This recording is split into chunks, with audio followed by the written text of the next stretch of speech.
കർത്താവിൻ്റെ അതിപരിശുദ്ധമായ നാമം ഇന്ന് പകലിലും വാഴ്ത്തപ്പെടുമാറാകട്ടെ. വിശുദ്ധ സഭായോഗ മധ്യേ നമ്മൾ വായിച്ച തിരുവചന ഭാഗം ജെറമിയ പ്രവാചകന്റെ പുസ്തകം 27-ാം അധ്യായം 1 മുതൽ 8 വരെയുള്ള വാക്യങ്ങളാണ് നമ്മൾ വായിച്ചത്. ഈ മെസ്സേജിനൊരു തലക്കെട്ട് കൊടുക്കുമ്പോൾ നമുക്കൊരു വാക്യം വായിച്ചതിന് ശേഷം അതിൻ്റെ തലക്കെട്ട് നമുക്ക് വെളിപ്പെടുത്താം. സങ്കീർത്തനം 2-ാം അധ്യായം അതിൻ്റെ 3-ാം വാക്യം. നാം അവരുടെ കെട്ടുകളിൽ പൊട്ടിച്ച് അവരുടെ കയറുകളെ എറിഞ്ഞുകളകാം. സ്വർഗത്തിൽ വസിക്കുന്നവൻ ചിരിക്കുന്നു, കർത്താവ് അവരെ പരിഹസിക്കുന്നു. ദൈവത്തിന്റെ വചനത്തിൽ പറയുകയാണ്, നാം അവരുടെ കെട്ടുകളെ പൊട്ടിക്കുക, അവരുടെ കയറുകളെ എറിഞ്ഞു കളയുക, സ്വർഗത്തിലിരിക്കുന്നവൻ ചിരിക്കുകയാണ്. Praise the Lord. പ്രിയമുള്ളവരെ, ഇന്നത്തെ സന്ദേശത്തിൻ്റെ ഒരു തലക്കെട്ട് എന്ന് പറയുമ്പോൾ ദൈവം വെച്ചിരിക്കുന്ന വ്യവസ്ഥകളെ അല്ലെങ്കിൽ കയറുകളെ പൊട്ടിച്ചാലുള്ള അവസ്ഥകളെ കുറിച്ചാണ് നമ്മൾ ചിന്തിക്കാൻ പോകുന്നത്. നമുക്കറിയാം, ദൈവം ഓരോ കാലഘട്ടത്തിലും ദൈവത്തിൻ്റെ അരുളപ്പാടുകൾ തൻ്റെ ദാസന്മാരിലൂടെ കൊടുത്തിട്ടുണ്ട്. അതുകൊണ്ടാണ് ജെറമിയ പ്രവാചകന്റെ പുസ്തകത്തിൽ 27-ാം അധ്യായത്തിൽ അവിടെ ഇന്ന രാജാവിൻ്റെ കാലത്ത് പ്രവാചകനായ ജെറമയിലൂടെ ദൈവത്തിൻ്റെ അരുളപ്പാടുകൾ എന്ന് പറഞ്ഞ് ആരംഭിക്കുകയാണ്. അതിൻ്റെ 2-ാം വാക്യം ഇങ്ങനെ വായിക്കുകയാണ്, യഹോവ എന്നോട് ഇപ്രകാരം അരുളി ചെയ്തു, നീ കയറും നുകവും ഉണ്ടാക്കി നിന്റെ കഴുത്തിൽ വയ്ക്കുക. ജെറമിയ പ്രവാചകനോട് കർത്താവിൻ്റെ നുകം വഹിക്കുവാൻ ആവശ്യപ്പെടുകയാണ് എന്ന് പറഞ്ഞാൽ നമ്മൾ ഓരോരുത്തരോടും ദൈവം ഇന്നും ആഗ്രഹിക്കുന്നത് ഇത്തരത്തിലുള്ള ഒരു തീരുമാനമാണ്. ദൈവം പറയുന്ന ചുമടെടുക്കുവാൻ, ദൈവത്തിൻ്റെ നുകം വഹിക്കുവാനാണ് ദൈവം ആഗ്രഹിക്കുന്നത്. അതിന് പറ്റിയ ഒരാളെ ദൈവം തിരഞ്ഞെടുക്കുമ്പോൾ കിട്ടിയത് ജെറമിയ പ്രവാചകനെയാണ്. അമ്മയുടെ ഉദരത്തിൽ വെച്ച് തന്നെ അവനെ വിശദീകരിച്ച് ബാലനായിരിക്കുമ്പോൾ തന്നെ പ്രവാചകനാക്കി ഉയർത്തിയ, ഏകദേശം 50-52 വർഷത്തോളം പ്രവചന ശുശ്രൂഷ നടത്തിയ ഒരു മനുഷ്യനാണ് ജെറമിയ പ്രവാചകൻ എന്ന് പറയുന്നത്. ജെറമിയ പ്രവാചകൻ ശുശ്രൂഷ ചെയ്ത് അതിൻ്റെ അവസാനം കണ്ണീരിൻ്റെ പ്രവാചകൻ എന്ന വിശേഷണത്തോടു കൂടെ അദ്ദേഹത്തിൻ്റെ ശുശ്രൂഷകൾ അവസാനിക്കുകയാണ്. എന്ന് പറഞ്ഞാൽ ഇദ്ദേഹം പറഞ്ഞ സുവിശേഷം ഒന്നും കേൾക്കുവാൻ ഇസ്രായേലിനോ യഹൂദയ്ക്കോ ചുറ്റും കിടക്കുന്ന ജാതികൾക്കോ ജനത്തിനോ സാധിച്ചില്ല എന്നുള്ളതാണ് നമുക്ക് മനസ്സിലാക്കാൻ സാധിക്കുന്നത്. അപ്പോൾ നമ്മുടെ തലക്കെട്ട് ഇതാണ്, ദൈവം വെച്ച ബാരിക്കേഡുകൾ, ദൈവത്തിൻ്റെ കയറ് പൊട്ടിച്ച് നമ്മൾ കുതറി മാറിപ്പോയി കഴിഞ്ഞാൽ ഉണ്ടാകുന്ന വിനാശത്തെക്കുറിച്ച്. അത് വ്യക്തിപരമായിട്ടായിരിക്കാം, ഒരു കുടുംബത്തിനായിരിക്കാം, ഒരു സമൂഹത്തിനായിരിക്കാം, ഒരു ദേശത്തിനായിരിക്കാം. മനസ്സിലായോ? ദൈവത്തിൻ്റെ കയറുകളെ പൊട്ടിച്ച് മുന്നോട്ട് പോയി കഴിഞ്ഞാൽ അത് നമുക്ക് സംഭവിക്കുന്നത് ഒരു നാശത്തിലേക്കായിരിക്കും എന്നുള്ളതാണ് ഈ മെസ്സേജിൻ്റെ ഒരു രത്നചുരുക്കം. അത് നമ്മുടെ വ്യക്തിപരമായ ജീവിതത്തിലും കുടുംബപരമായ ജീവിതത്തിലും സാമൂഹിക ജീവിതത്തിലും ഈ ദേശത്ത് നമ്മൾ പാർക്കുമ്പോൾ ഈ ദേശത്തോടുള്ള ബന്ധത്തിലും അത് വളരെ വാസ്തവമായിരിക്കുന്നു എന്നുള്ളത് ഇന്നത്തെ സന്ദേശത്തിലൂടെ നമുക്ക് ചിന്തിക്കുവാൻ കഴിയും. Price the Lord. Hallelujah. Jeremiah പ്രവാചകന്റെ പുസ്തകം 27-ാം അധ്യായത്തിന്റെ 1 മുതൽ 8 വരെയുള്ള വാക്യങ്ങൾ നമ്മൾ പഠിക്കുമ്പോൾ ദൈവത്തിൻ്റെ കൽപ്പനയെക്കുറിച്ചാണ്, അല്ലെങ്കിൽ ദൈവം ഒരു അരുളപ്പാട് ജെറമിയായിലൂടെ നൽകുകയാണ്. എന്ന് പറഞ്ഞാൽ ദൈവം ചെയ്യാൻ പോകുന്ന കാര്യങ്ങൾ പ്രവാചകനിലൂടെ ജനത്തെ അറിയിക്കുകയാണ്. അത് സ്വന്തം ജനത്തെ മാത്രമല്ല, ഇസ്രായേലിനെയും ചുറ്റിക്കിടക്കുന്ന രാജ്യങ്ങളെയും സംബന്ധിച്ച്, ഭൂതലത്തിലുള്ള സകല മനുഷ്യരെയും സംബന്ധിച്ച് ദൈവം ഒരു കാര്യം ചെയ്യാൻ പോവുകയാണ്. അതുകൊണ്ട് നിങ്ങൾ അതിൻ്റെ ആ ബാബിലോണിൻ്റെ നുകത്തിന് നിങ്ങൾ കീഴ്പ്പെട്ട് ഇരിക്കണം, അല്ലെങ്കിൽ ദൈവത്തിൻ്റെ ആലോചന അതാണ്. അതിൽ നിന്നും കൊതറി മാറുകയോ കയറ് പൊട്ടുകയോ അല്ലെങ്കിൽ ഓടി മാറാൻ ശ്രമിക്കുകയോ ചെയ്യരുത്. നിങ്ങൾ എന്ത് ചെയ്യണം? ഇപ്പോൾ ദൈവം ഒരുക്കുന്ന ആ സ്വസ്ഥതയിലേക്ക് നിങ്ങൾ പ്രവേശിക്കണം എന്നുള്ളതാണ് ജെറമിയായിലൂടെ 27-ാം അധ്യായത്തിന്റെ 1 മുതൽ 8 വരെയുള്ള വാക്യങ്ങൾ പറയുന്നത്. എന്നാൽ അതിൻ്റെ 9 മുതൽ 22 വരെയുള്ള വാക്യങ്ങൾ വായിക്കുമ്പോഴുണ്ടല്ലോ, ഒരു പ്രത്യേക പദങ്ങൾ മാത്രം ഞാനൊന്ന് സൂചിപ്പിക്കാം. ദൈവം കൊടുക്കുന്ന അരുളപ്പാടുകൾക്ക് വിരോധമായി പൊന്താൻ സാധ്യതയുള്ള ദുരുപദേശങ്ങളെക്കുറിച്ചും വ്യാജ പ്രവചനങ്ങളെക്കുറിച്ചുമുള്ള താക്കീതുകളാണ് ദൈവം കൊടുക്കുന്നത്. ഞാൻ പറഞ്ഞ സന്ദേശം മനസ്സിലായോ? ഞാൻ പലപ്പോഴും പറയാറുണ്ട്, നമ്മളൊരു റോട്ടിലൂടെ വാഹനം ഓടിച്ചു പോകുമ്പോൾ ഈ റോഡ് നല്ലൊരു റോഡാണ് എന്ന് എങ്ങും എഴുതി കാണാൻ സാധ്യതയില്ല, അല്ലേ? മറിച്ച് ഇവിടെ ഹമ്പുണ്ട്, ഇവിടെ ഇത്ര കിലോമീറ്ററിലേ പോകാൻ പാടുള്ളൂ, ഇവിടെ ചെരുവുണ്ട്, അപകട സാധ്യതയുള്ള മേഖലയാണ്, സൂക്ഷിച്ച് വണ്ടി ഓടിക്കുക, അപകട സൂചനകൾ കൂടുതൽ തന്നിട്ടാണ് നല്ലൊരു റോഡ് പണിതിടുന്നത്, അല്ലേ? ഇതേപോലെ തന്നെയാണ് നല്ലൊരു റോഡ് വെട്ടി ജെറമിയ പ്രവാചകനിലൂടെ ദൈവം അരുളപ്പാട് കൊടുക്കുകയാണ്. ഈ റോഡിലൂടെ പൊക്കോ, നിങ്ങൾ ശ്രദ്ധിച്ച് പോയിക്കോ എന്ന് പറഞ്ഞിട്ട് പറയുകയാണ്. കുറെ അപായ സൂചനകൾ, ഈ ജനം ഇതിൽ നിന്ന് വഴുതി മാറിപ്പോകാനുള്ള സാധ്യതകളെ ചൂണ്ടിക്കാണിച്ചിട്ട് ഇവിടെ പറയുകയാണ്. ഞാനതിൻ്റെ ആ വാക്യങ്ങൾ മാത്രമൊന്ന് ഞാൻ പരാമർശിക്കുകയാണ്. ഇവിടെ പറയുകയാണ്, നിങ്ങളുടെ സ്വപ്നങ്ങൾക്കും നിങ്ങളുടെ ശകനവാദികൾക്കും ക്ഷുദ്രക്കാർക്കും ചെവി കൊടുക്കരുത്. അപ്പോൾ ജെറമിയായിലൂടെ അരുളി ചെയ്ത വചനത്തിന് വിരോധമായി പറയുന്ന വാക്കുകൾക്ക് നിങ്ങൾ ചെവി കൊടുക്കരുത് എന്നാണ് പറയുന്നത്. നമുക്കറിയാം അപ്പോസ്തലനായ പൗലോസും തത്തുല്യമായ ഒരു പദം ഉപയോഗിക്കുന്നുണ്ട്. ഞങ്ങൾ നിങ്ങളെ അറിയിച്ച സുവിശേഷത്തിൽ നിന്ന് വ്യത്യസ്തമായൊരു സുവിശേഷം ഞങ്ങൾ തന്നെയോ സ്വർഗത്തിൽ നിന്നൊരു ദൂതനോ വന്ന് പറഞ്ഞാൽ അവൻ ശപിക്കപ്പെട്ടവൻ. മുന്നറിയിപ്പ് നൽകിയാണ് പൗലോസ്. ഇവിടെ ജെറമിയായും പറയുകയാണ്, നിങ്ങൾ ആ ക്ഷുദ്രക്കാരുടെ വാക്കുകളെ ചെവി കൊടുക്കരുത്.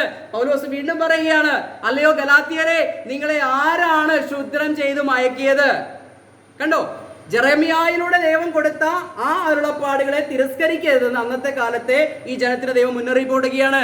താഴേക്ക് വായിക്കുമ്പോൾ പറയുകയാണ്, അവർ നിങ്ങളോട് ഭോഷ്ക് പ്രവചിക്കുന്നു.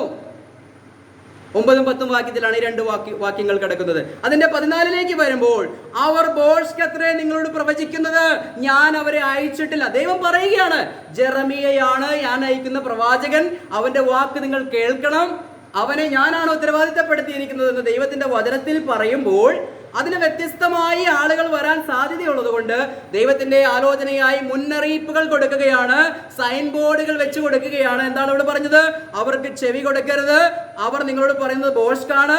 അവർ ഭോഷ്ക് എത്രേ നിങ്ങളോട് പ്രവചിക്കുന്നത്, ഞാൻ അവരെ അയച്ചിട്ടില്ല. ദൈവം പറയുകയാണ്, ഞാനല്ല അവരെ അയച്ചിരിക്കുന്നത്. താഴേക്ക് വായിക്കുമ്പോൾ പറയുകയാണ്, 16ാം വാക്യത്തിന്റെ അവസാന വാക്യം ഇങ്ങനെ പറയുകയാണ്, അവർ ഭോഷ്ക് എത്രേ നിങ്ങളോട് പ്രവചിക്കുന്നത്. അപ്പോൾ 4 സൈൻ ബോർഡുകൾ നമ്മൾ കണ്ടു അല്ലേ? ദൈവത്തിന്റെ ഒരു അരുളപ്പാടുകൾ കൊടുത്തിട്ട് 4 അപായ സൂചനകൾ കൊടുക്കുകയാണ്. ഇങ്ങനെ അനേകം അപായ സൂചനകൾ കൃപയുടെ സുവിശേഷം വെളിപ്പെടുത്തി തന്ന പൗലോസ് അപ്പോസ്തലൻ നൽകിയിട്ടുണ്ടല്ലേ അല്ലേ? ഗലാത്യ ലേഖനവും എഫെസ് ലേഖനവും ഒക്കെ വായിക്കുമ്പോൾ കൃത്യമായിട്ടുള്ള ഈ ഉപദേശത്തിൽ നിൽക്കണമെന്നും, അല്ലെങ്കിൽ വിശ്വാസത്തിന്റെ വചനത്താൽ അല്ലെങ്കിൽ കൃപയുടെ വചനത്താൽ സൗജന്യമായിട്ടാണ് രക്ഷയെന്നും, മറ്റൊരു സുവിശേഷം ഇല്ല എന്നും, മറ്റൊരു സുവിശേഷം പറയുന്നവൻ ശപിക്കപ്പെട്ടവനെന്നും, ന്യായപ്രമാണത്താൽ നിങ്ങൾ നീതീകരിക്കപ്പെടാൻ ആഗ്രഹിക്കുന്നുവെങ്കിൽ നിങ്ങൾ കൃപയിൽ നിന്ന് വീണുപോയി എന്നും അല്ലെ? സത്യങ്ങൾ വെളിപ്പെടുത്തിയതിനു ശേഷം കൂടുതലും അപായ സൂചനകളാണ് തരുന്നത്. അതെന്താ കാരണം? നമുക്കറിയാം, ഏദൻ തോട്ടം മുതലേ അറിയാം. ദൈവം അരുളപ്പാട് കൊടുത്തിട്ട് അല്ലെ, ഇന്നത് മാത്രം നിങ്ങൾ ചെയ്യരുത് എന്ന് പറഞ്ഞു. പക്ഷേ ആ പഴം തീറ്റിക്കുവാൻ അന്നുള്ള സാത്താൻ ഇന്നുകൊണ്ട് വ്യത്യസ്തമായ നിലകളിൽ വ്യത്യസ്തമായ രൂപത്തിൽ പല ഉപദേശങ്ങളിൽ കടന്നു വരും. അതുകൊണ്ട് ആ ഉപദേശത്തെയൊക്കെയും ശാസന ചെയ്യുവാൻ വേണ്ടിയിട്ട് അപ്പോസ്തലനായ പൗലോസിലൂടെ ലേഖനങ്ങളിൽ കൃത്യമായി സഭ എങ്ങനെയായിരിക്കണം, സഭയിലെ വിശ്വാസികൾ എങ്ങനെയായിരിക്കണം, മാതാപിതാക്കന്മാർ എങ്ങനെയായിരിക്കണം, മക്കൾ എങ്ങനെയായിരിക്കണം, സഭായോഗം എങ്ങനെയായിരിക്കണം, ഇതെല്ലാം സവിസ്തരം എഴുതി വെച്ചിരിക്കുക. എന്നിട്ട് അപ്പോസ്തലനായ പൗലോസും പറയുന്നുണ്ട്, ഏദൻ തോട്ടത്തിൽ സാത്താൻ ആദത്തെയും അവയെയും ചതിച്ചതുപോലെ ക്രിസ്തുവിനോടുള്ള ഏകാഗ്രതയിൽ നിന്നും നിങ്ങളുടെ ചിന്തകളും വ്യതിചലിച്ച് പോകരുത്. അനേകം അപായ സൂചനകൾ തരികയാണ്. നമുക്ക് ജെറമിയ പ്രവാചകന്റെ പുസ്തകത്തിലേക്ക് വരാം. ഇവിടെ അതിന്റെ 7ാം വാക്യം നമുക്കൊന്ന് വായിക്കാം. സകല ജാതികളും അവനെയും അവന്റെ മകനെയും മകന്റെ മകനെയും അവന്റെ ദേശത്തിന്റെ കാലാവധിയാകുവോളം സേവിക്കും. അതിന്റെ ശേഷം അനേകം ജാതികളും വലിയ രാജാക്കന്മാരും അവനെ കൊണ്ടും സേവ ചെയ്യിക്കും. Praise the Lord. അതിന്റെ 5ാം വാക്യം കൂടി നമുക്കൊന്ന് വായിക്കാം. ഞാൻ ഭൂമിയെയും ഭൂതലത്തിലെ മനുഷ്യനെയും മൃഗങ്ങളെയും എന്റെ മഹാശക്തി കൊണ്ടും നീട്ടിയ ഭുജം കൊണ്ടും ഉണ്ടാക്കിയിരിക്കുന്നു. എനിക്ക് ബോധിച്ചവന് ഞാൻ അത് കൊടുക്കും. Price the Lord. സാക്ഷാൽ ദൈവം തമ്പുരാൻ പറയുകയാണ്, ഈ ലോകത്തിലുള്ള സകലത്തെ ഉണ്ടാക്കിയ ദൈവം ഞാനാണ്, എനിക്ക് ഇഷ്ടമുള്ളവന് ഇതെല്ലാം ഞാൻ കൊടുക്കും എന്ന് പറയുക. അങ്ങനെ ഈ സംഭവം നടക്കുന്നത് BC 600 എന്ന് പറഞ്ഞാൽ യേശുക്രിസ്തു ഈ ഭൂമിയിൽ വരുന്നതിലും 600 വർഷം മുൻപ് ജീവിച്ചിരുന്ന പ്രവാചകനിലൂടെ ഇസ്രായേൽ ജനത്തോടും യഹൂദിയ ജനത്തോടും ദൈവത്തിന്റെ അരുളപ്പാടുകൾ ഈ പ്രവാചകൻ കൊടുക്കുകയാണ്. എന്നിട്ട് പറയുകയാണ്, സകലതും സൃഷ്ടിച്ച ദൈവം ചില കാര്യങ്ങൾ തീരുമാനിച്ചിരിക്കുകയാണ്, തനിക്ക് ഇഷ്ടമുള്ളവർക്ക് അത് കൊടുക്കാൻ പോവുകയാണ്. അതുകൊണ്ട് അതിന്റെ 8ാം വാക്യം കൂടി ഒന്ന് വായിക്കാം. ബാബേൽ രാജാവായ നെബൂഖദ്നേസരിനെ സേവിക്കുകയോ ബാബേൽ രാജാവിന്റെ നുകത്തിന് കഴുത്ത് കീഴ്പ്പെടുത്തുകയോ ചെയ്യാത്ത ജാതിയെയും രാജ്യത്തെയും ഞാൻ അവന്റെ കൈകൊണ്ട് അവരെ മുടിച്ചു കളയും വരെ വാൾ കൊണ്ടും ക്ഷാമം കൊണ്ടും മഹാമാരി കൊണ്ടും സന്ദർശിക്കുമെന്ന് യഹോവയുടെ അരുളപ്പാട്. Price the Lord. BC 600 ദൈവം തീരുമാനിച്ചൊരു തീരുമാനം, പ്രവാചകനായ ജെറമിയായെ വിളിച്ച് വേർതിരിച്ച് ശുശ്രൂഷ കൊടുക്കുകയാണ്. അദ്ദേഹം അത് ഭംഗിയായി ജനത്തിന് ഹാൻഡ് ഓവർ ചെയ്തു അല്ലേ? അത് വായിച്ചാൽ നമുക്ക് മനസ്സിലാക്കാൻ സാധിക്കുന്നുണ്ട്. ഇസ്രായേലിലേക്ക് കടന്നു വരുന്ന ചുറ്റുമുള്ള സകല ജാതികളുടെയും രാജാക്കന്മാരെയും ഈ കാര്യം അറിയിക്കണമെന്നും അപ്പോൾ തന്നെ ഇസ്രായേലിനോടും യഹൂദയോടും ലോകം മുഴുവനുമുള്ള ജാതികളോടും പറയുകയാണ്, സൃഷ്ടാവായ ദൈവം ഞാനാണ്, എനിക്കിഷ്ടമുള്ളത് ഞാൻ ചെയ്യുമ്പോൾ അത് നിങ്ങളെ അറിയിക്കുമ്പോൾ അത് നിങ്ങൾ ഏറ്റെടുക്കണം. ഇല്ല എങ്കിൽ ഇവിടെ പറയുകയാണ്, ബാബേൽ രാജാവിന്റെ നുകത്തിന് കഴുത്ത് കീഴ്പ്പെടുത്തി കൊടുക്കാത്ത ജനത്തെ ദൈവം എന്ത് ചെയ്യുന്നു പറയുകയാണ്, അവർ മുടിഞ്ഞു പോകും വരെ, അല്ലെങ്കിൽ പറയുകയാണ് വാൾ കൊണ്ടും ക്ഷാമം കൊണ്ടും മഹാമാരി കൊണ്ടും ദൈവം സന്ദർശിക്കുമെന്ന് പറയുക. അപ്പോൾ ദൈവം പറഞ്ഞത് കേട്ടില്ല എങ്കിൽ അതിന്റെ ശിക്ഷാവിധി നടപടികൾ പുറകെ വരുന്നുണ്ട്. അത് വ്യക്തിപരമായിരിക്കാം, കുടുംബപരമായിരിക്കാം, സമൂഹപരമായിരിക്കാം, അല്ലെങ്കിൽ ദേശപരമായിരിക്കാം, രാജ്യപരമായിരിക്കാം. കാര്യം മനസ്സിലായ ഒരു വിശാലതയെക്കുറിച്ച് നമുക്ക് ഒന്ന് രണ്ട് ഉദാഹരണങ്ങൾ മാത്രം. വചനത്തിന്റെ വ്യവസ്ഥകളെ അല്ലെങ്കിൽ ആ കയറുകളെ പൊട്ടിച്ചാൽ, ദൈവം വെച്ചിരിക്കുന്ന ബാരിക്കേഡുകൾ തകർത്താൽ എന്താണ് ഉണ്ടാവുക എന്നുള്ളത് നമുക്കൊരു ചരിത്ര സംഭവങ്ങളിലൂടെ ഒന്ന് കടന്നു വന്നിട്ട് കൃപയുടെ സുവിശേഷത്തിലേക്ക് നമുക്ക് കടന്നു വരാം. നമുക്ക് 1 രാജാക്കന്മാരുടെ പുസ്തകം ഒന്നെടുക്കാം. 1 രാജാക്കന്മാർ 5-ാം അധ്യായം 4-ാം വാക്യം. എന്നാൽ ഇപ്പോൾ ഒരു പ്രതിയോഗിയോ വിഘ്നമോ ഇല്ല. എന്റെ ദൈവമായ യഹോവ ചുറ്റും എനിക്ക് സ്വസ്ഥത നൽകിയിരിക്കുന്നു. Price the Lord. ഇവിടെ നമുക്ക് ചരിത്ര സംഭവങ്ങൾ അറിയാം. ദാവീദിന്റെ മകനായ സോളമൻ രാജാവായപ്പോൾ അവിടെ വായിക്കുന്നൊരു വാക്യം വായിക്കുകയാണ്, ദൈവം അവന് സ്വസ്ഥത കൊടുത്തിരിക്കുകയാണ്, അല്ലെ, ഒരു പ്രതിയോഗിയും അവനില്ല എന്ന് പറയുകയാണ്. 1 രാജാക്കന്മാർ 11-14 വാക്യത്തിലേക്ക് ഒന്ന് കടന്നു വരാം. യഹോവ ഏദോമിനായ ഹദദ് എന്ന ഒരു പ്രതിയോഗിയെ ശലോമോന്റെ നേരെ എഴുന്നേൽപ്പിച്ചു. Price the Lord. ഇവിടെ ശലോമോനെതിരെ ദൈവം ഒരു പ്രതിയോഗിയെ എഴുന്നേൽപ്പിക്കുകയാണ്. എന്താണ് കാരണം? ഞാൻ പറഞ്ഞല്ലോ, ദൈവം വെച്ചിരിക്കുന്ന വ്യവസ്ഥകളെ പൊട്ടിച്ചു കഴിഞ്ഞാൽ അത് മനുഷ്യന് നന്നല്ല. അത് ഞാനായാലും കൊള്ളാം, ജ്ഞാനികളിൽ ജ്ഞാനിയായ ശലോമോനായാലും കൊള്ളാം. ഇവിടെ നമുക്കറിയാം, 4 അന്യ ദൈവങ്ങളെ ആരാധിച്ച് അവയ്ക്ക് ആലയങ്ങളും പണിത് കൊടുത്ത് ഭാര്യമാരെ വശീകരിച്ച് കളഞ്ഞ ശലോമോനെ നമുക്കറിയാം, അല്ലെ. അവിടെ പറയുകയാണ്, ഒരു സമയത്ത് ദൈവം അവന് സ്വസ്ഥത കൊടുത്തിരിക്കുക. എന്നാൽ ദൈവം പറഞ്ഞു, നീ വിജാതീയ സ്ത്രീകളെ വിവാഹം കഴിക്കരുത്. പക്ഷേ ശലോമോൻ 1000-ഓളം ഭാര്യമാരെ സ്വന്തമാക്കി എന്നാ കാണുന്നത്, അല്ലേ. പക്ഷേ അവരെന്ത് ചെയ്തു? അവർ ആരാധിക്കുന്ന വിഗ്രഹങ്ങളിലേക്കും അന്യ ദൈവങ്ങളിലേക്കും ദൈവമല്ലാത്തതിലേക്കും ശലോമോന്റെ ഹൃദയത്തെ വശീകരിച്ച് കളഞ്ഞു. അപ്പോൾ അവിടെ പറയുകയാണ്, ദൈവം ഒരു പ്രതിയോഗിയെ സോളമനെതിരെ എഴുന്നേൽപ്പിച്ചു. ഒരു വാക്യം കൂടി വായിക്കാം. 11-23 വാക്യം. ദൈവം അവന്റെ നേരെ എലിയാദാവിന്റെ മകനായ രസോൻ എന്ന മറ്റൊരു പ്രതിയോഗിയെ എഴുന്നേൽപ്പിച്ചു. ഇവിടെ മറ്റൊരു പ്രതിയോഗിയെ കൂടി എഴുന്നേൽപ്പിക്കുകയാണ്. കണ്ടോ, ദൈവത്തിന്റെ വ്യവസ്ഥകളെ പൊട്ടിക്കുമ്പോൾ വ്യക്തിപരമായി ശലോമോന് വരുന്ന വ്യത്യാസങ്ങൾ കണ്ടോ. ഒരു പ്രതിയോഗി എഴുന്നേറ്റു, അടുത്തത് മറ്റൊരു പ്രതിയോഗിയും കൂടി ദൈവം എഴുന്നേൽപ്പിക്കുകയാണ്. ദൈവമാണ് എഴുന്നേൽപ്പിക്കുന്നത് കേട്ടോ. ഈ താഴേക്കൊന്ന് വായിക്കാം. അതിന്റെ 11-31 വാക്യം. യെരോബെയാമിനോട് പറഞ്ഞതെന്തെന്നാൽ, 10 ഖണ്ഡം നീ എടുത്തുകൊള്ളുക. ഇസ്രായേലിന്റെ ദൈവമായ യഹോവ ഇപ്രകാരം അരുളി ചെയ്യുന്നു, ഇതാ ഞാൻ രാജ്യത്വം ശലോമോന്റെ കയ്യിൽ നിന്ന് പറിച്ചു കീറി 10 ഗോത്രം നിനക്ക് തരുന്നു. എന്നാൽ എന്റെ ദാസനായ ദാവീദിൻ നിമിത്തവും ഞാൻ എല്ലാ ഇസ്രായേൽ ഗോത്രങ്ങളിൽ നിന്നും തിരഞ്ഞെടുത്ത യെരൂശലേം നഗരം നിമിത്തവും ഒരു ഗോത്രം അവന് ഇരിക്കും. Price the Lord. ഇത് നമുക്കറിയാം, ഇസ്രായേൽ എന്ന് പറയുന്ന ദൈവത്തിന്റെ രാജ്യം 2ആയി ദൈവം കീറിമുറിക്കുകയാണ്. കാരണം എന്താ? ഇവിടെ പറയുകയാണ്, ശലോമോൻ വഴി വിട്ട് മാറിയപ്പോൾ അവനൊരു പ്രതിയോഗിയെ എഴുന്നേൽപ്പിച്ചു, ശേഷം മറ്റൊരു പ്രതിയോഗിയെ എഴുന്നേൽപ്പിച്ചു. എന്നിട്ട് നന്നാവുന്നില്ലെന്ന് കണ്ടപ്പോൾ എന്ത് ചെയ്യുകയാണ്? 10 ഗോത്രത്തെ സെപ്പറേറ്റ് ആക്കുകയാണ്. 2 ഗോത്രം ദാവീദിന്റെ ഗോത്രമാക്കി മാറ്റി നിർത്തുകയാണ്. അപ്പോൾ ഒരു രാജ്യ വിഭജനത്തിലേക്ക് കാര്യങ്ങൾ പോവുകയാണ്. 2 രാജാക്കന്മാരുടെ പുസ്തകം നമുക്കൊന്ന് എടുക്കാം. അതിന്റെ 10-32 വാക്യം നമുക്കൊന്ന് വായിക്കാം. ആ കാലത്ത് യഹോവ ഇസ്രായേലിനെ കുറച്ചു കളവാൻ തുടങ്ങി. Price the Lord. ആ വാക്ക് വളരെ ശ്രദ്ധിച്ചോ. അക്കാലത്ത് ദൈവം ഇസ്രായേലിനെ കുറച്ചു തുടങ്ങി. എന്തിനാണ് ദൈവം അവരെ കുറച്ചു തുടങ്ങുന്നത്? ദൈവത്തിന്റെ ന്യായവിധികൾ ഇങ്ങനെ ആരംഭിക്കുകയാണ് അവിടെ നിന്ന്. നമുക്ക് 1-2 വാക്യങ്ങളോട് താഴെ വായിച്ചാൽ മാത്രമാണ് അതിന്റെ ഒരു കണ്ടിന്യൂവേഷൻ നമുക്ക് കിട്ടുകയുള്ളൂ. 2 രാജാക്കന്മാർ 15-ാം അധ്യായത്തിന്റെ 37-ാം വാക്യം.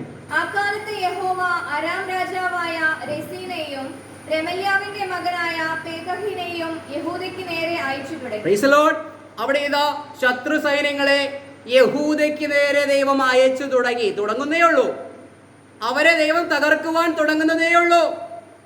ജെറമിയ പ്രവാചകനിലൂടെ അല്ലെങ്കിൽ നിരന്തരമായ പ്രവാചക ശബ്ദങ്ങളിലൂടെ ഇതെല്ലാം തിരസ്കരിച്ചു കളഞ്ഞപ്പോൾ ദൈവം എന്ത് ചെയ്യുകയാണ്? ഇസ്രായേലിനെ ദൈവം കുറച്ചു തുടങ്ങുന്നു. യഹൂദയ്ക്കെതിരെ ശത്രുക്കളെ അയച്ചു തുടങ്ങുന്നു. നമുക്ക് ഒരു വാക്യം കൂടി വായിക്കാം. 2 രാജാക്കന്മാർ 21-ാം അധ്യായത്തിന്റെ 9-ാം വാക്യം. എന്നാൽ അവർ കേട്ടനുസരിച്ചില്ല. യഹോവ ഇസ്രായേൽ മക്കളുടെ മുമ്പിൽ നിന്ന് നശിപ്പിച്ച ജാതികളെക്കാളും അധികം ദോഷം ചെയ്യുവാൻ മനുഷ്യ അവരെ തെറ്റിച്ചു കളഞ്ഞു. Price the Lord. 2 രാജാക്കന്മാർ 21:9 പറയുകയാണ്, ഇസ്രായേൽ ചുറ്റും കിടക്കുന്ന ജാതികളെക്കാൾ വഷളായി തീരുന്ന ഒരു സാഹചര്യം. കാര്യം മനസ്സിലായോ? ഇപ്പോൾ ഇസ്രായേൽ എന്ന് പറയുന്ന ദൈവത്തിന്റെ വിശുദ്ധ ജനം ചുറ്റും കിടക്കുന്ന ജാതികളെക്കാൾ പാപികളായി തീർന്നിരിക്കുകയാണ്. അപ്പൊ ഇങ്ങനെയുള്ള സ്ഥലത്ത് ദൈവം ന്യായം വിധിക്കണ്ടേ? പ്രിയമുള്ളവരെ, നമ്മൾ കൃപയുടെ സുവിശേഷത്തിൽ പറയാറുണ്ട്, ഇസ്രായേലിന്റെ തിരസ്കരണം മൂലമാണ് ജാതികൾക്ക് വേണ്ടി ഒരു രക്ഷ തന്നത്. താൽക്കാലികമായി ഇസ്രായേലിനെ ദൈവം കൈവിട്ടിരിക്കുകയാണ്. എന്നാൽ ജാതികളുടെ സംഖ്യ പൂർണ്ണമായി നമ്മളെ റാപ്ചർ ചെയ്ത് കൊണ്ടുപോയതിനു ശേഷം വീണ്ടും നിർത്തി വെച്ചിരിക്കുന്ന ദൈവരാജ്യം വീണ്ടും പുനരാരംഭിക്കുമെന്ന് നമ്മൾ കൂടെ പറയുന്നുണ്ടല്ലേ. അപ്പോഴാണ് ചിലർ പറയുന്നത്, ദൈവത്തിന് എന്താ ആ പദ്ധതി നടത്തുവാൻ കഴിവില്ലാതായി പോയോ? ദൈവം എന്താ ഇങ്ങനെയൊക്കെ ചെയ്യുന്നത്? ഇങ്ങനെയൊക്കെയാ പറയുന്നത്. പക്ഷേ പൗലോസിന്റെ കാര്യം മനസ്സിലാക്കിയപ്പോൾ പൗലോസ് പറയുന്നുണ്ട്, ആ ദൈവത്തിന്റെ ധനം, ജ്ഞാനം, അറിവ് എന്നിവയുടെ ആഴമേ, ഇത് ദൈവം ചെയ്തത് വലിയൊരു പദ്ധതിയാണ്, ദൈവത്തിന്റെ ജ്ഞാനത്തിന്റെ പദ്ധതിയാണ് എന്നുള്ളത് പൗലോസിന് മനസ്സിലായി. ഇത് 600 വർഷങ്ങൾക്ക് മുൻപ് ജെറമിയ പ്രവാചകന്റെ കാലത്തും ഇസ്രായേലിന് ദൈവം കൈവിടുന്നൊരു കാഴ്ചയാണ് നമ്മൾ കാണുന്നത്. ഇസ്രായേലിന് ദൈവം കൈവിട്ടിട്ട് എന്താ ചെയ്തത്? അന്നത്തെ മറ്റൊരു സാമ്രാജ്യമായ ബാബേലിന് ദൈവം എന്ത് ചെയ്തു? നബൂഖദ്നേസർ എന്ന് പറയുന്ന രാജാവിനും അവന്റെ രാജ്യത്തിനും പ്രഥമ സ്ഥാനം കൊടുത്തു. അപ്പോൾ ഇസ്രായേലിനെ ദൈവം കൈവിടുന്നതും ജാതീയ ലോകത്തിന് അധികാരം കൊടുക്കുന്നതും ഇതാദ്യമായിട്ടല്ല.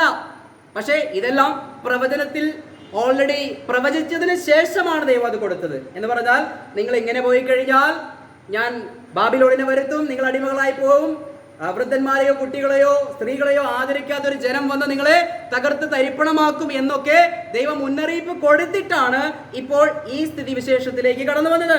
ഒരു വാക്യം കൂടി നമുക്ക് പഴയ നിയമത്തിൽ നിന്ന് വായിക്കാം. 2 ദിനവൃത്താന്തം 36-ാം അധ്യായത്തിന്റെ അതിന്റെ 15 മുതൽ 17 വരെയുള്ള വാക്യങ്ങൾ നമുക്കൊന്ന് വായിക്കാം. 2 ദിനവൃത്താന്തം 36-ാം അധ്യായം 15 മുതൽ 17 വരെയുള്ള വാക്യങ്ങൾ. അവരുടെ പിതാക്കന്മാരുടെ ദൈവമായ യഹോവയ്ക്ക് തന്റെ ജനത്തോടും തന്റെ നിവാസത്തോടും സഹതാപം തോന്നിയിട്ട് അവൻ ജാഗ്രതയോടെ തന്റെ ദൂതന്മാരെ അവരുടെ അടുക്കൽ അയച്ചു. അവരോ ദൈവത്തിന്റെ ദൂതന്മാരെ പരിഹസിച്ച് അവന്റെ വാക്കുകളെ നിരസിച്ച് ഉപശാന്തി ഇല്ലാതാകും വണ്ണം യഹോവയുടെ കോപം തന്റെ ജനത്തിനു നേരെ ഉജ്ജ്വലിക്കുവോളം അവന്റെ പ്രവാചകന്മാരെ നിന്ദിച്ചു കളഞ്ഞു. അതുകൊണ്ട് അവൻ കൽദയരുടെ രാജാവിനെ അവരുടെ നേരെ വരുത്തി. അവൻ അവരുടെ യൗവനക്കാരെ അവരുടെ വിശുദ്ധ മന്ദിരമായ ആലയത്തിൽ വെച്ച് വാൾ കൊണ്ട് കൊന്നു. അവൻ യൗവനക്കാരനെയോ കന്യകയെയോ വൃദ്ധനെയോ കിഴവനെയോ ആദരിക്കാതെ അവരെയൊക്കെയും അവന്റെ കയ്യിൽ ഏൽപ്പിച്ചു കൊടുത്തു. Price the Lord. പ്രിയമുള്ളവരെ, ദൈവത്തിന്റെ കയറുകൾ പൊട്ടിച്ചു തുടങ്ങിയ സമയം മുതൽ ഏകദേശം ഒരു 490 വർഷത്തോളം ദൈവം അവർക്ക് തിരിച്ചു വരാനുള്ള സാഹചര്യങ്ങളെ കൊടുത്തു. അങ്ങനെ ഒന്നൊന്നായി ദൈവം കാര്യങ്ങളെ ചരിത്രത്തിൽ ചെയ്തെടുത്ത ചരിത്രമാണ് ഞാൻ നിങ്ങളോട് പങ്കുവച്ചത്. അങ്ങനെ ഒരു പ്രത്യേക സാഹചര്യമായപ്പോൾ ഇപ്പോൾ നമ്മൾ വായിച്ച തിരുവചന പ്രകാരം ദൈവം പറയുകയാണ്, ഉപശാന്തി ഇല്ലാതാകും വണ്ണം എന്ന് പറഞ്ഞാൽ ഇനി ഒന്നും ചെയ്യാൻ പറ്റാതെ വണ്ണം ജനം എന്ത് ചെയ്തു? അധപ്പതിച്ചു പോയി. അതുകൊണ്ട് ദൈവം എന്ത് ചെയ്തു? ബാബിലോൺ രാജ്യത്തിന് അവരെ കൈവിട്ട് കളഞ്ഞു. എത്ര വർഷത്തേക്കാ? 70 വർഷം അവരെ ദൈവം മൈൻഡ് ചെയ്യാതെ അവരെ തള്ളിക്കളഞ്ഞിട്ട് 70 വർഷത്തേക്ക് ബാബിലോണിന് ഈ കാര്യങ്ങളെല്ലാം, അതായത് ലോകത്തിന്റെ 1-ാം നമ്പർ സ്ഥാനവും പദവിയും ലോകത്തെ ഭരിക്കുവാനുള്ള അധികാരവും എല്ലാം ആർക്ക് കൊടുത്തു? ഇസ്രായേലിൽ നിന്നെടുത്ത് ജാതികൾക്ക് കൊടുത്തു. നമുക്കറിയാം, 70 വർഷം കഴിഞ്ഞപ്പോൾ ഈ ബാബിലോണിനെയും ദൈവം ന്യായം വിധിച്ചു. വീണ്ടും ദൈവം എന്ത് ചെയ്തു? ഇസ്രായേലിലേക്ക് കടന്നു വന്നു. വീണ്ടും അവിടെ ആലയങ്ങൾ പണിതു, ആലയങ്ങളും ശുശ്രൂഷകളൊക്കെയും ആരംഭിച്ചു. ദൈവത്തിന്റെ ആലയത്തിൽ യാഗങ്ങളൊക്കെയും പിന്നെയും പുനഃസ്ഥാപിച്ചു. കാര്യങ്ങൾ എങ്ങനെ മുന്നോട്ട് പോയി എന്ന ചരിത്രം നമുക്കറിയാം. അപ്പോൾ ഞാൻ പറഞ്ഞു വന്നതിന്റെ സാരം അല്പം ചരിത്ര പശ്ചാത്തലത്തോടു കൂടെ പറയേണ്ട സംഗതിയാണ്. എത്ര പേർക്ക് അത് ദഹിക്കുമെന്ന് എനിക്ക് അറിയില്ല.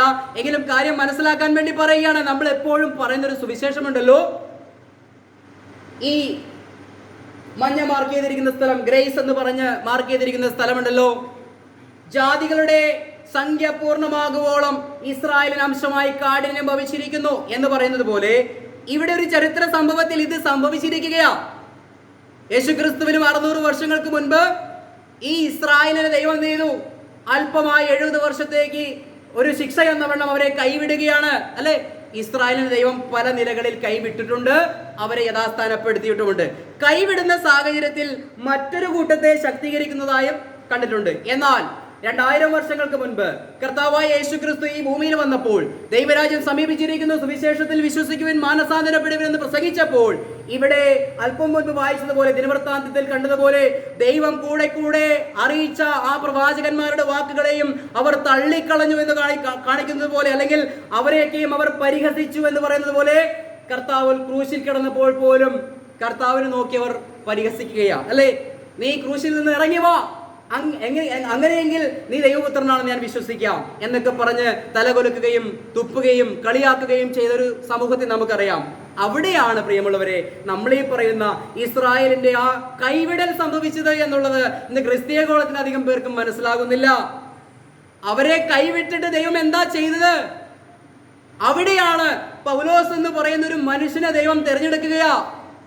അതുകൊണ്ടാ പറഞ്ഞത്, ഇതെനിക്ക് മനുഷ്യരിൽ നിന്ന് കിട്ടിയതല്ല, മനുഷ്യരെന്നെ പഠിപ്പിച്ചതുമല്ല, എനിക്ക് മുൻപ് അപ്പോസ്തലന്മാരായ 12 പേരുടെ അടുക്കൽ പോയി ഞാൻ പഠിച്ചതുമല്ല, യേശു ക്രിസ്തുവിനാൽ വെളിപ്പെട്ട ഒരു സുവിശേഷമാണ് എന്റെ സുവിശേഷം അനുസരിച്ച് എന്നൊക്കെ പൗലോസ് പറയുമ്പോൾ തനിക്ക് ലഭിച്ച ഈ സുവിശേഷത്തെ കുറിച്ച് സവിസ്തരം 13 ലേഖനങ്ങളിൽ രേഖപ്പെടുത്തി വെച്ചിരിക്കുക. ആ സുവിശേഷത്തിന്റെ പ്രത്യേകത എന്താ? നമ്മൾ കൂടെ കൂടെ പറയുന്നതാണെങ്കിലും പുതുതായി കടന്നു വന്ന പ്രിയപ്പെട്ടവരൊക്കെ ഉണ്ടല്ലോ. ഇവിടെ ജെറമിയ പ്രവാചകന്റെ പുസ്തകത്തിൽ ദൈവം അക്കാലത്ത് ചെയ്യാൻ ഉദ്ദേശിച്ച ഒരു കാര്യം വെളിപ്പെടുത്തി കൊടുത്തിട്ട് പറഞ്ഞു, ഇതിന് വിരോധമായി പറയുന്ന കാര്യങ്ങൾക്ക് നിങ്ങൾ ചെവി കൊടുക്കരുത്. അവർ ഭോഷ്കാണ് പറയുന്നത്, ഞാൻ അവരെ അയച്ചിട്ടില്ല, അത് നിങ്ങൾ കേൾക്കണ്ട എന്ന് ദൈവം എന്ത് ചെയ്യുകയാണ്? കൃത്യമായി പറയുകയാണ്. നമുക്ക് 1-2 വാക്യങ്ങൾ 1 തിമോത്തിയോസ് 2:4 വാക്യം ഒന്നെടുക്കാം. 1 തിമോത്തിയോസ് 2-ാം അധ്യായത്തിന്റെ 4-ാം വാക്യം. അവൻ സകല മനുഷ്യരും രക്ഷ പ്രാപിപ്പാനും സത്യത്തിന്റെ പരിജ്ഞാനത്തിൽ എത്തുവാനും ഇച്ഛിക്കുന്നു. Praise the Lord. ജെറമിയായിലൂടെ BC 600-ൽ കൊടുത്തൊരു വിളംബരം പോലെ തന്നെ AD 33-36 കാലഘട്ടത്തിൽ കർത്താവായ യേശു ക്രിസ്തു പൗലോസിലൂടെയും ഒരു വിളംബരം കൊടുക്കുകയാണ്, ഒരു അറിയിപ്പര സകല മനുഷ്യർക്കും കൊടുക്കുകയാ. ജെറമിയ എന്താണ് കൊടുത്തത്? ബാബിലോൺ രാജാവിന്റെ നുകത്തിന് എല്ലാവരും കീഴ്പ്പെട്ടു, സകലത്തെയും സൃഷ്ടിച്ച് പരിപാലിക്കുന്ന ദൈവം പറയുകയാണ്, അങ്ങനെ ചെയ്താൽ നിങ്ങൾക്ക് രക്ഷപ്പെടാം, അതല്ല എങ്കിൽ നിങ്ങൾ വാളുകൊണ്ടും ക്ഷാമകൊണ്ടും പട്ടിണി കൊണ്ടും വീഴും എന്ന് ജെറമിയായിലൂടെ പറഞ്ഞു. ഇവിടെ ദൈവം എന്താ പറഞ്ഞത്? പൗലോസിലൂടെ സകല മനുഷ്യരും രക്ഷ പ്രാപിക്കണമെന്ന് ദൈവം ആഗ്രഹിച്ചിട്ട് ദൈവം ഒരു കാര്യം ചെയ്യുക, ഒരു സുവിശേഷം.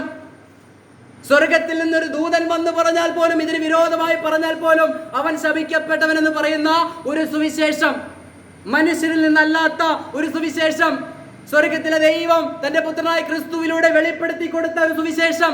ആ സുവിശേഷത്തിന്റെ പ്രത്യാശയിൽ എല്ലാ ജനങ്ങളും രക്ഷിക്കപ്പെടുവാൻ ദൈവം ആഗ്രഹിക്കുക. എങ്ങനെയാ ഇവിടെ രക്ഷിക്കപ്പെടുക? ശബത്തനുസരിച്ചിട്ട് വേണോ ഇവിടെ രക്ഷിക്കപ്പെടുവാൻ? വേണ്ട. പരിച്ഛേദനം കഴിച്ചിട്ട് വേണോ? ജലസ്നാനം കഴിച്ചിട്ട് വേണോ? അല്ലെങ്കിൽ പഴയ നിയമത്തിലെ കൽപ്പനകളും യാഗങ്ങളും എല്ലാം അർപ്പിച്ചിട്ട് വേണോ?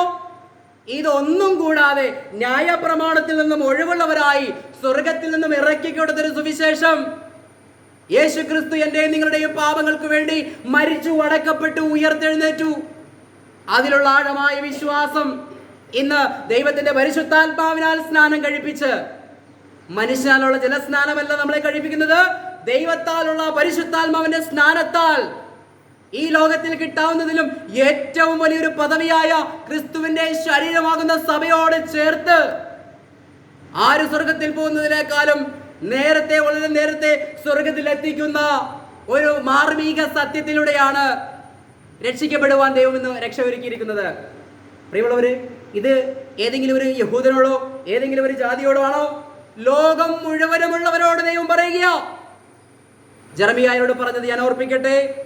പല കാര്യങ്ങളും പൗലോസ് പഴയ നിയമം എടുത്തുദ്ധരിച്ചുകൊണ്ട് പറയുന്നുണ്ട്. യെശയ്യാ പ്രവാചകൻ ഇങ്ങനെ പറഞ്ഞിരിക്കുന്നു, മോശ ഇങ്ങനെ പ്രവചിച്ചിരിക്കുന്നു എന്നൊക്കെ പറയുമ്പോൾ ഞാൻ പറയട്ടെ, ജെറമിയ പ്രവാചകനിലൂടെ ഈ ജനത്തിന് കൊടുത്ത ആലോചന, ബാബിലോണിനെ നിങ്ങൾ എന്ത് ചെയ്യണം? കീഴ്പ്പെട്ടിരിക്കണം. അത് ദൈവത്തിന്റെ കൽപ്പനയാണ്. അന്നുള്ള കൽപ്പനയായിരുന്നു. എന്നാൽ ഇന്നുള്ള കൽപ്പന എന്താ? സകല മനുഷ്യരും രക്ഷ പ്രാപിക്കുവാൻ ദൈവം ആഗ്രഹിക്കുകയാ. 1 തിമോത്തിയോസ് 1-ാം അധ്യായം അതിന്റെ 1 മുതൽ 7 വരെയുള്ള വാക്യങ്ങൾ നിർത്തി നമുക്കൊന്ന് വായിക്കാം. നമ്മുടെ രക്ഷിതാവായ ദൈവത്തിന്റെയും നമ്മുടെ പ്രത്യാശയായ ക്രിസ്തു യേശുവിന്റെയും കൽപ്പന പ്രകാരം. Price the Lord. ഇത് ആരുടെ കൽപ്പനയാ? പിതാവായ ദൈവത്തിന്റെയും അവിടുത്തെ പുത്രനായ ക്രിസ്തുവിന്റെയും കൽപ്പനയാൽ പൗലോസിന് ലഭിച്ചിരിക്കുക. വായിക്കാം. അപ്പസ്തോലനായ പൗലോസ് വിശ്വാസത്തിൽ നിജപുത്രനായ തിമോഥെയോസിന് എഴുതുന്നത്. പിതാവായ ദൈവത്തിങ്കൽ നിന്നും നമ്മുടെ കർത്താവായ ക്രിസ്തു യേശുവിങ്കൽ നിന്നും നിനക്ക് കൃപയും കനിവും സമാധാനവും ഉണ്ടാകട്ടെ. അന്യത ഉപദേശിക്കരുതെന്നും അന്യത ഉപദേശിക്കരുതെന്നും വിശ്വാസം എന്ന ദൈവവ്യവസ്ഥയ്ക്കല്ലാത്ത യാതൊന്നും ഉപദേശിക്കരുതെന്നും പ്രത്യേകം ശ്രദ്ധിക്കണം ഈ വാക്കുകൾ. വിശ്വാസം എന്ന ദൈവവ്യവസ്ഥ, ന്യായപ്രമാണം എന്ന ദൈവവ്യവസ്ഥയല്ല, പരിച്ഛേദനം എന്ന ദൈവവ്യവസ്ഥയല്ല, ശബത്ത് എന്ന ദൈവവ്യവസ്ഥയല്ല. വിശ്വാസം എന്ന ദൈവവ്യവസ്ഥ അതൊരു വ്യവസ്ഥയാ. അതെന്ത് വ്യവസ്ഥയാ?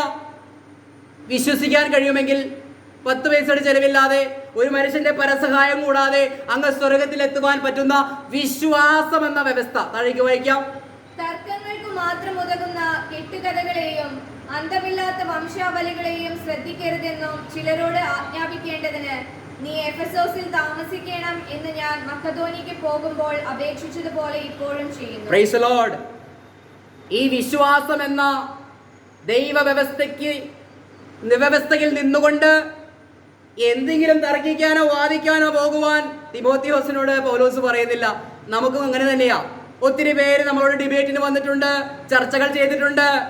ഞങ്ങളെല്ലാം 3 പേരും, ഞാനും പ്രിയോമന സിസ്റ്ററും ജോസങ്ങളും, ആ ചർച്ചയിൽ നിന്നെല്ലാം ഒഴിഞ്ഞു മാറി നിന്നിട്ട് സത്യവചനത്തിലൂടെ മറുപടി കൊടുത്തുകൊണ്ടിരുന്നു.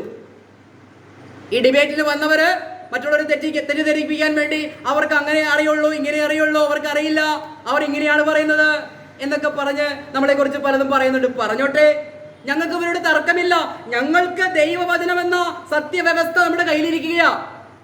അത് ലോകത്തോട് വിളംബരം ചെയ്യുക. ഞാൻ പലപ്പോഴും പറയാറുണ്ട്, ഈ ഗ്രേസ് ചർച്ച് പറവൂരിന്റെ ഈ ഒരു പ്ലാറ്റ്ഫോം അല്ലാതെ എനിക്ക് പ്രസംഗിക്കാൻ വേറെ പ്ലാറ്റ്ഫോം ഒന്നും എനിക്കില്ല.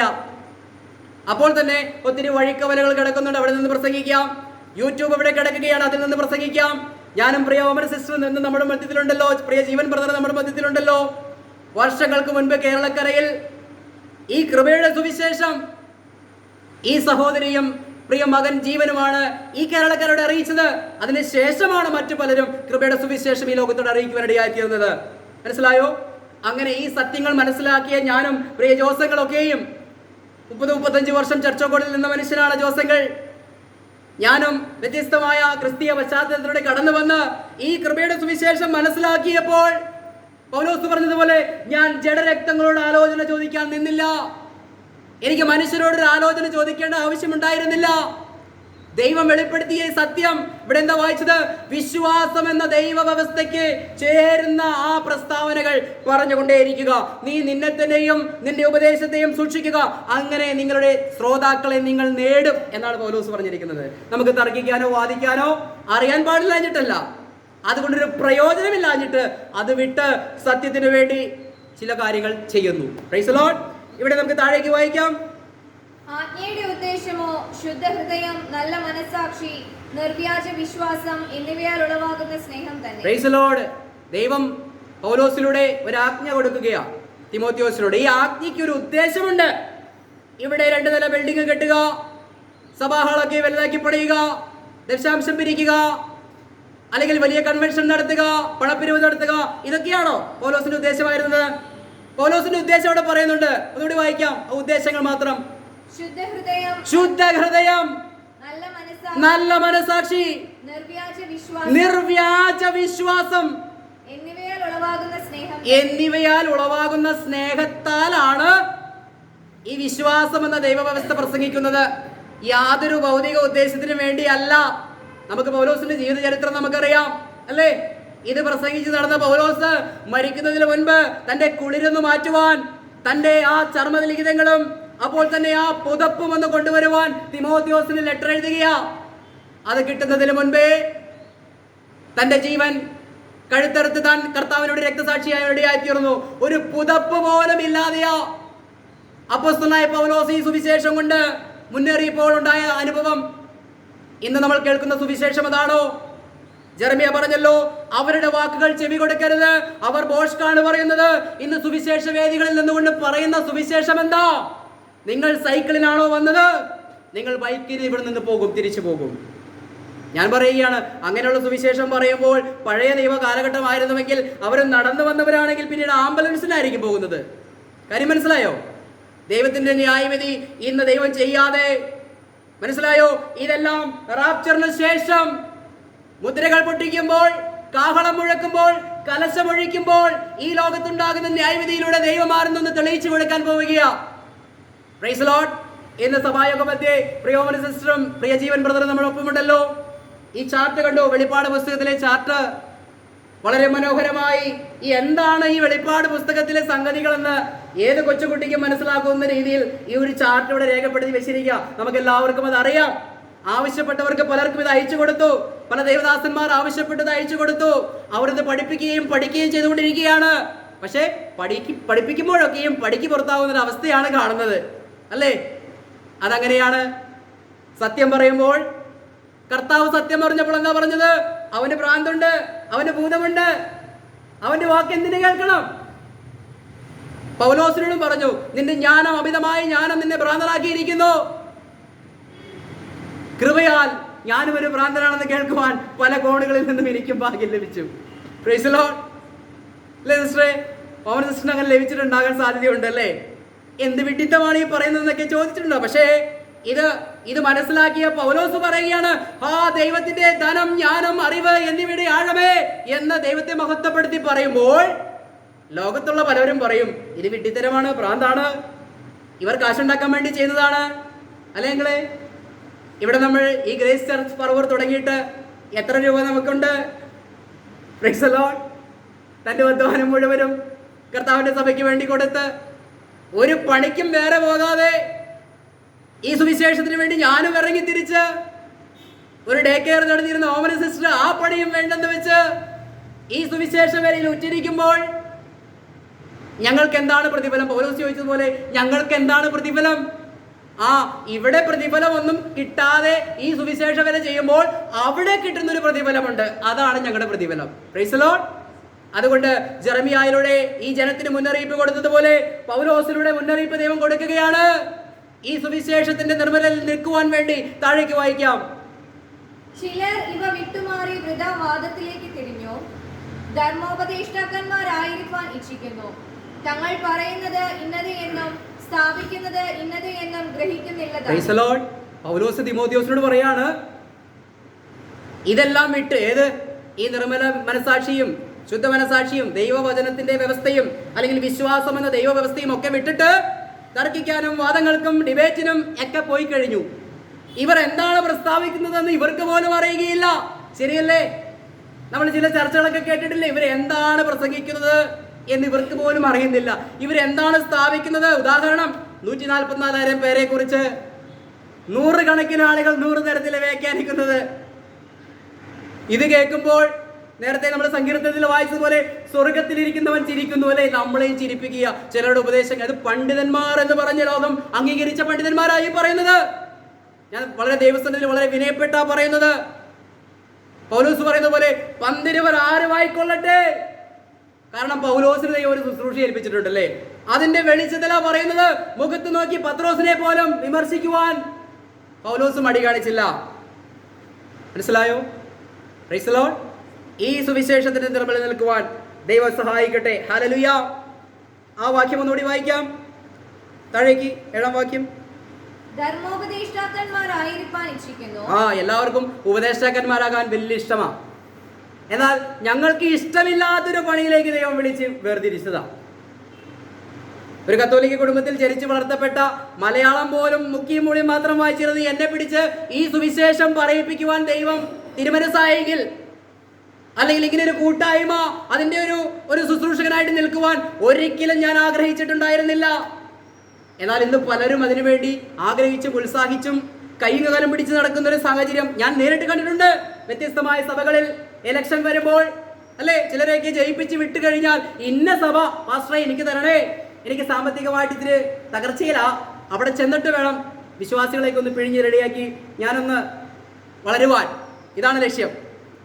Price the Lord. ഇതുള്ള കാര്യമാണ് ഞാൻ പറയുന്നത്. എല്ലാവർക്കും ഉപദേശകന്മാരാകുവാൻ താല്പര്യമാണ്. വായിക്കാം. തങ്ങൾ പറയുന്നത് ഇന്നത് എന്നും സ്ഥാപിക്കുന്നത് ഇന്നത് എന്നും ഗ്രഹിക്കുന്നില്ല താനും. ന്യായപ്രമാണമോ നീതിമാനല്ല. Praise the Lord. അത് നമുക്ക് മതിയാക്കാം. അവിടെ തിമോത്തിയോസിന് കൊടുക്കുന്ന ഉപദേശങ്ങളിൽ ചില കാര്യങ്ങൾ മാത്രമാണ് നമ്മൾ ചിന്തിച്ചത്. ഒരു വാക്യം കൂടി നമുക്കൊന്ന് വായിക്കാം. 1 തിമോത്തിയോസ് 4-ാം അധ്യായത്തിന്റെ 1-ാം വാക്യം. എന്നാൽ ഭാവി കാലത്ത് ചിലർ വ്യാജാത്മാക്കളെയും ഭൂതങ്ങളുടെ ഉപദേശങ്ങളെയും ആശ്രയിച്ച് ഭോഷ്ക് പറയുന്നവരുടെ കപടത്താൽ വിശ്വാസം ത്യജിക്കുമെന്ന് ആത്മാവ് തെളിവായി പറയുന്നു. Price the Lord.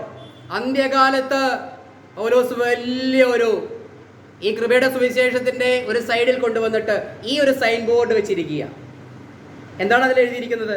വരുംകാലത്ത് അവസാന നാളുകളിൽ പിശാചിന്റെ പ്രബോധനം ഏറ്റെടുത്തുകൊണ്ട്, താഴേക്ക് വായിക്കാം, പിശാചിന്റെ പ്രബോധനം ഏറ്റെടുത്തുകൊണ്ട് ചിലർ വ്യാജാത്മാക്കളെയും ഭൂതാത്മാക്കളെയും ഒക്കെ ആശ്രയിച്ചുകൊണ്ട് ഭോഷ്ക് പറയുന്നവരുടെ കപടത്താൽ വിശ്വാസം ത്യജിക്കുമെന്ന് ആത്മാവ് തെളിവായി പറയുന്നു. ഭോഷ്ക് പറയുന്നവരുടെ കപടത്താൽ എന്ന് പറയുന്ന നുണ പറയുന്നവരുടെ കപടത്താൽ. ഇന്ന് പ്രിയമുള്ളവരെ പറയാതിരിക്കാൻ തരമില്ല. നിങ്ങളെ ഒരു സഭായോഗത്തിലേക്ക് ക്ഷണിച്ചു കഴിഞ്ഞാൽ നിങ്ങളെ എന്തിലേക്കാണ് ആ ശുശ്രൂഷകർ നയിക്കുന്നത്? കപടം പറഞ്ഞ്, അല്ലെങ്കിൽ വ്യാജം പറഞ്ഞ് നിങ്ങളെ, അല്ലെങ്കിൽ എന്തോ ആയിക്കോട്ടെ, എന്തെങ്കിലും പറഞ്ഞ് നിങ്ങളെ എങ്ങോട്ടാ നയിച്ചു കൊണ്ട് എത്തിക്കുന്നത്? അങ്ങ് സ്വർഗത്തിന്റെ പ്രത്യാശയിലേക്കാണോ, അതോ നിങ്ങളുടെ ഇപ്പോഴത്തെ ഭൗതിക നിലയിൽ നിന്നും ഒരു ഉയർച്ചയാണോ, പ്രോസ്പെരിറ്റി ഗോസ്പൽ ആണോ പറഞ്ഞ് വെക്കുന്നത്?